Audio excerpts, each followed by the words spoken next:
this episode, ang ating guest, mag-interview tayo ng mga staff from Urban Makati and let's ask them things kung how do they work, ano nga ba ang nangyayari behind the scenes here in Urban Makati. So, ang ating first guest, ang ating naggaganda mga ate. Please introduce yourself, ate, and your position po. Ako nga pala si Joy ng Urban Makati, Little Ones na entertainment ng mga pumapasok na guest dito sa Urban. Yes, sir. And how about you, ate?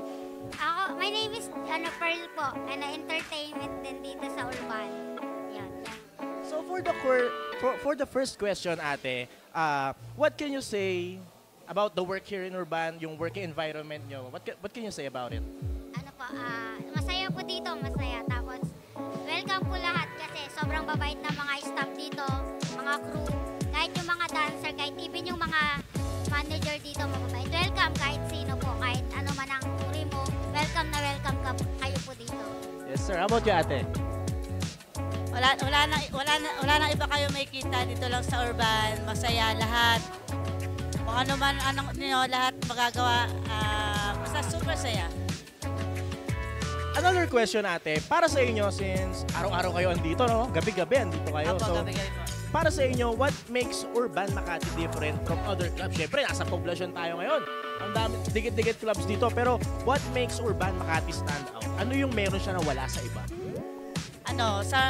Sa dito lang sa Urban ang kakaiba na may mga little ones na wala sa iba, Urban lang meron. Pero sa ngayon parang parang tayo ginagaya.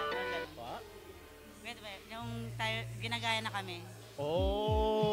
Tingnan nyo, may mga nang-i-imitate na. Kasi Urban Makati lang nagpasimula yan. kami lang nag-umpisa ngayon, ginagaya na kami! Yes, sir!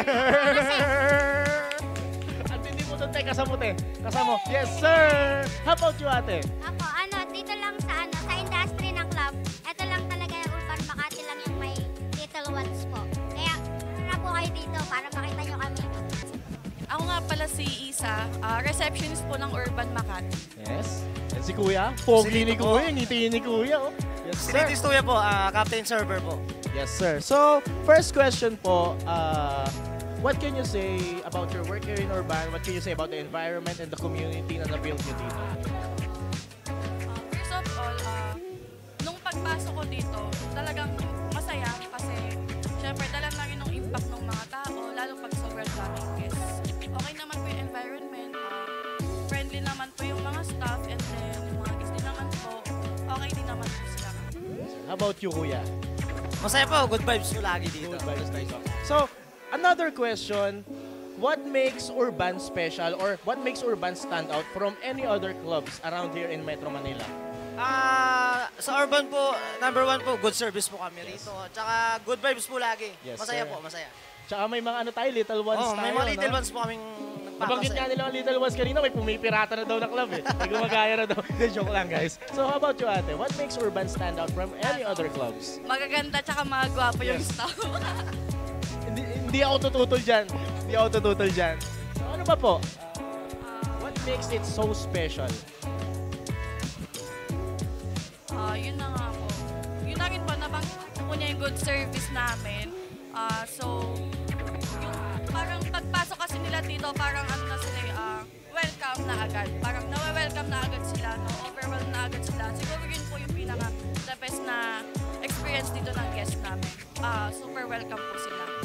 Also, kasi Urban, na siya masasabi ko siyang household name na siya talagang teenagers, tito, millennials, alam nila Urban talaga And some people, gustong-gusto nila mag-work dito. So, since working kayo dito, ano ma-advise nyo sa mga aspiring individuals na gustong mag-join sa company nyo, sa team nyo?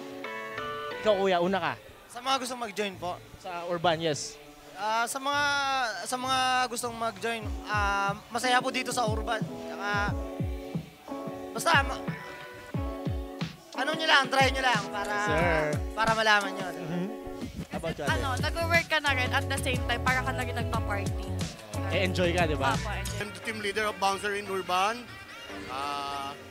Ang environment namin dito ay good naman. Lahat naman ng mga server, bouncer, close kami lahat dito. Kaya good na good ang environment namin dito sa Urban. Yun lang naman masasabi ko.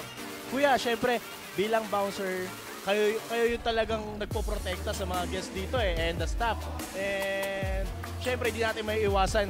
May mga encounter kayo, makukulit na guests, mga nagmamayo na guests. May mga na-encounter na ba kayong ganon? Mga weird Grabe. experiences? And paano Sobrang, nyo hina-handle? Sobra ang experience namin dito sa Urban Makati. So special tong Urban Makati kasi dito talagang grabe ang kulit ng tao. Tsaka iba dito sa Makati kasi ang crowd dito talagang matanda eh.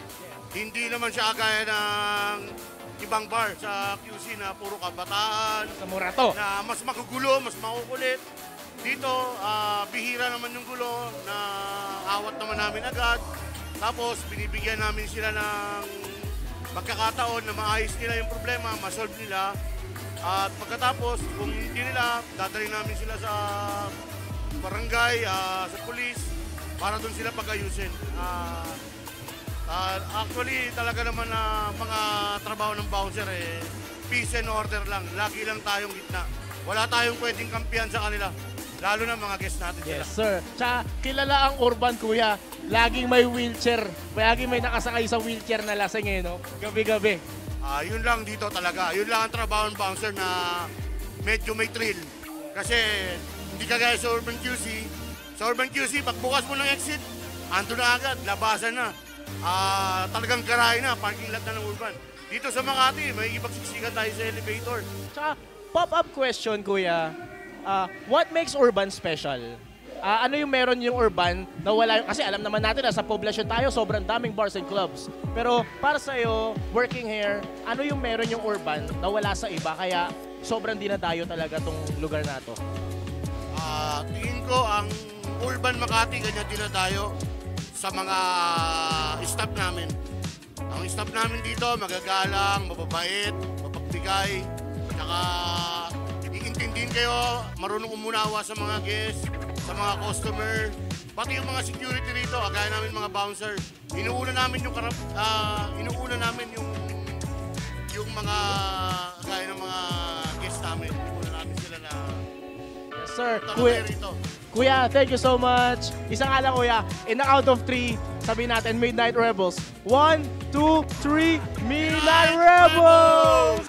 Hello po, ako nga pala si Carl Asikia.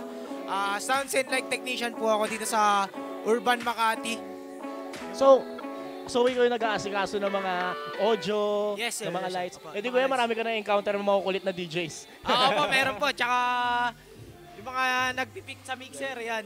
Babalikan natin Na-encounter yan. Iyariin natin yan mamaya. Pero first question muna tayo. Kuya, working here in Urban, kamusta yung community nyo? Kamusta yung work mo dito? Kamusta yung environment nyo? Okay naman, sir. Mababait yung mga katrabaho ko dito, sir. Lahat approachable. Tapos maganda rin sa Urban, sir. What makes it so special than other clubs? Kasi alam natin, poblasyon. Magkakatabi yung mga clubs and bars yan.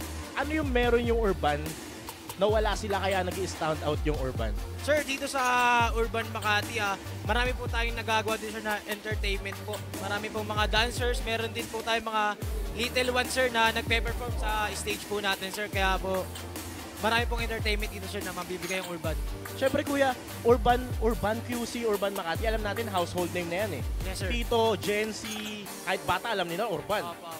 Minsan nagiging status na nga yan, pag cool ka, Urban ka eh. Pero, so, siyempre, having said that, alam rin natin na maraming gustong mag-work for Urban. Lalo na yung mga DJs, Yes, sir. artists, dancers. So, since ikaw nag-work ka dito, anong ma-advise mo sa kanila kung isa rin sila sa mga aspiring na gustong maka-join dito sa Urban?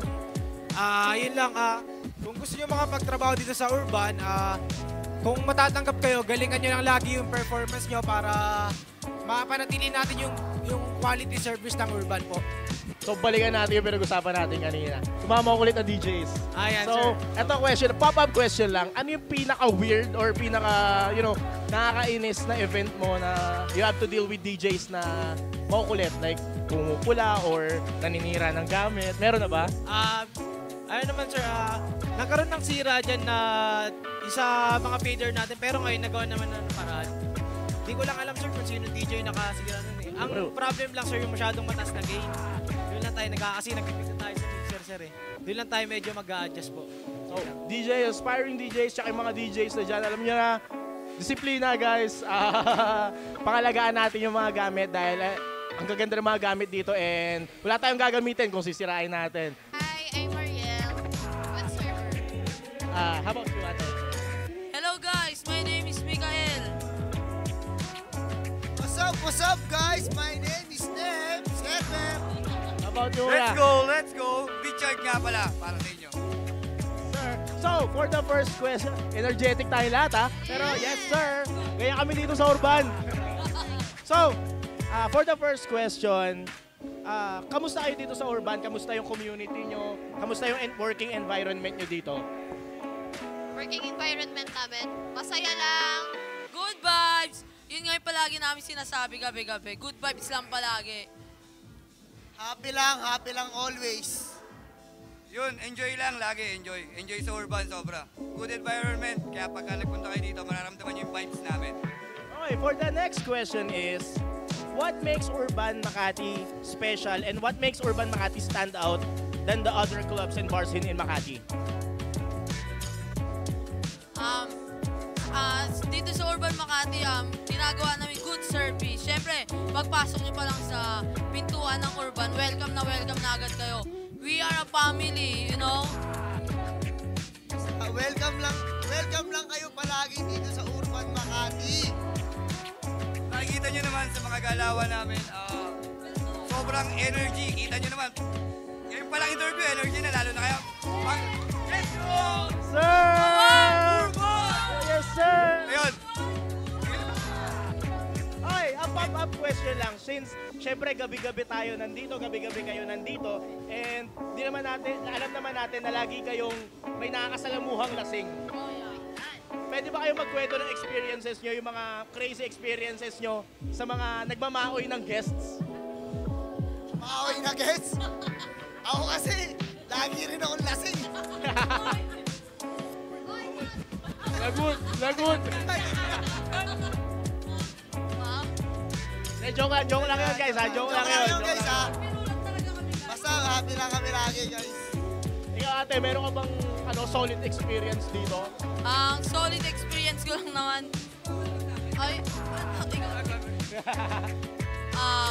wala naman, lahat naman kasi nagiging customer ko, all goods naman eh. Kasi kumbaga parang nagiging magkaibigan na lang din kami, magtropa. Hindi ko pa naman na-experience yung nagmamaoy talaga na nagwawala. Kasi mo kung chick boy, mukhang siya talaga dinadahin ng mga bebot dito eh. Ikaw ate, Di naman. mga crazy, Ano ba? yes sir. Ikaw ate, mga crazy experiences mo dito sa Urban Pwede ba Makati? sabihin, joke? Paglasing, namimigay ng pera. Oh, Joke lang. alam natin yan. Sino favorite DJ nyo dito kada Monday? Joke lang guys. Joke lang. Bago natin tapusin, pwede ba in the count of 3 sigaw tayo, Midnight Rebels. Okay? 1, 2, 3, Midnight Rebels! Thank you.